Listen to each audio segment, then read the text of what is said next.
Drummers, welcome. Truthfully, I never wanted a rack, but after learning about the versatility and customization options of Gibraltar rack systems, I became really excited about the possibility of making my dream drum set come true and have it look cool and not just be a big pile of metal. Today, I'm going to break down my Gibraltar rack and hopefully help you make a decision if a rack is good for you both visually and ergonomically.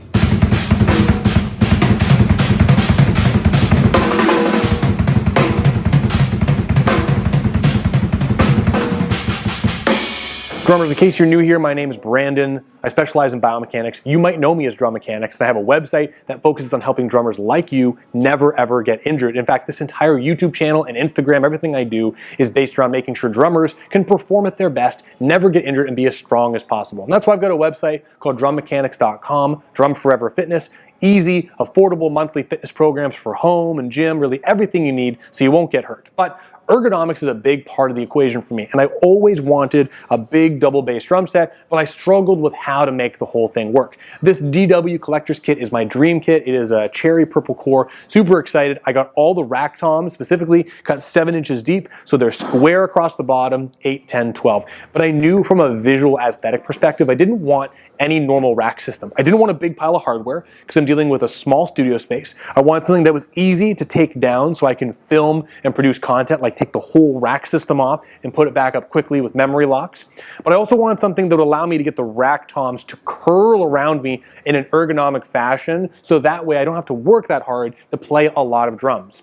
The last thing is I'm a bit of a freak when it comes to visual stuff, so I didn't want a middle post here. I don't like how that looks. Videography, photography, everything looks better in groups of 3, 5 odd numbers, not even numbers. So I wanted a 3-post rack. So the first thing that I did was I started off talking to a few different people at Gibraltar, which is very, very helpful, on how to get this one clean bar across the 2 bass drums.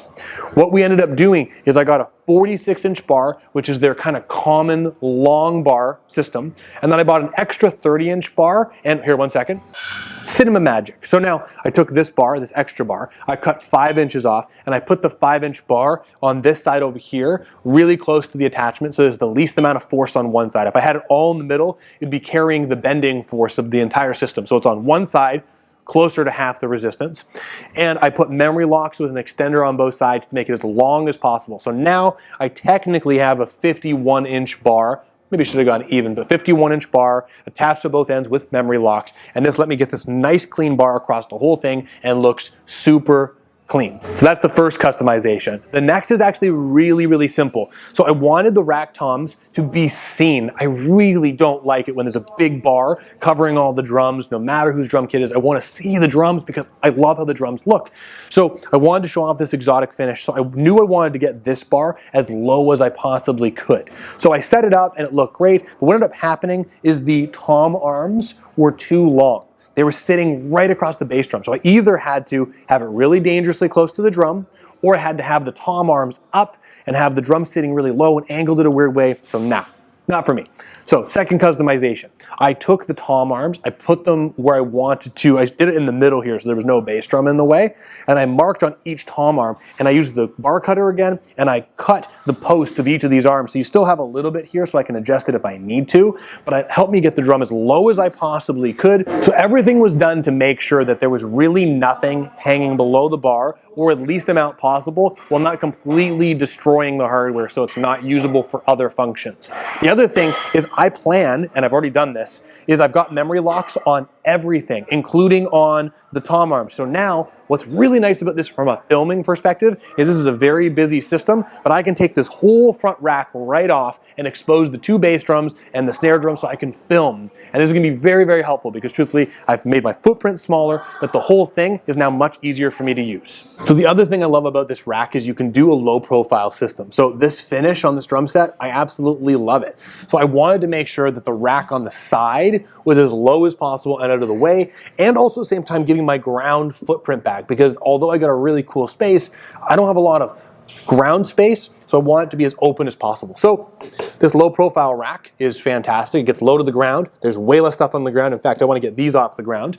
The simple stands mount, so that way there's nothing underneath here, and you can see the floor toms on both sides, which is absolutely fantastic. So we got the customization of the bar, we got the low profile rack. So far, I'm loving it. So the other thing that I did was I got the legless hi-hat stand. I have 2 bass drums, and one thing you see is people will have their left hi-hat really far away, and I wanted to actually play it like it was a regular kit. So I used a legless hi-hat stand that let me get the pedal as close to my left bass drum pedal as possible. The hardware attaches to the rack very easily with memory locks again, so I can set it up and take it down really, really fast, but it's super sturdy. There's a company called Twin City Drum Co. that makes these incredible rubber bass drum hoop protectors, and you gotta check them out. I'm pretty sure they're in Seattle, Twin City, right? And I got 3 of them. I have one on each bass drum to protect from the bass drum pedal, the DW9000, and then the Gibraltar hi-hat stand. I have one right behind it on the hoop to protect the hi-hat stand and the bass drum hoop, just in case it starts to scoot forward. But truthfully, between the custom rack system, the low profile setup, and the hi-hat situation, this has just been a really, really efficient and easy build. A lot of fun. So quickly in closing, I never intended on having a rack system. I always thought they looked big and cumbersome, and I absolutely hate when a rack blocks the drums. You can't see the beautiful drum set in the finish, because I just love how the drums look. Gibraltar had an incredible amount of options to customize it, almost an overwhelming amount. And truthfully, you probably can do this with other companies, but Gibraltar had all the pieces available in an organized fashion, so I could look up where to get the legless hi-hat stand, where to get the hardware, and where to build this thing. Like I said, this thing is in monster mode. I'm not going to have all these drums set up forever, but right now, this is fun. So I'd encourage you to learn more about Gibraltar hardware and check it out, because this allows me to have less of a footprint on my ground. Everything is set up ergonomically, so I got a memory lock so I can tear it down and put it back up. And honestly, I think it just looks cool with the low profile vibe, and you can see my drums. Anyway, Brandon from Drum Mechanics, thanks so much for watching. If you're new here, please like and subscribe. I got fitness programs for drummers at drummechanics.com. You can try 7 days for free below. There's tons of ergonomic stuff. If you're incredible interviews, I just did an interview with Thomas Lang and Chad Wackerman. You should check those out. But thanks so much for watching. And if you have any questions, leave them below and I'll do my best to answer.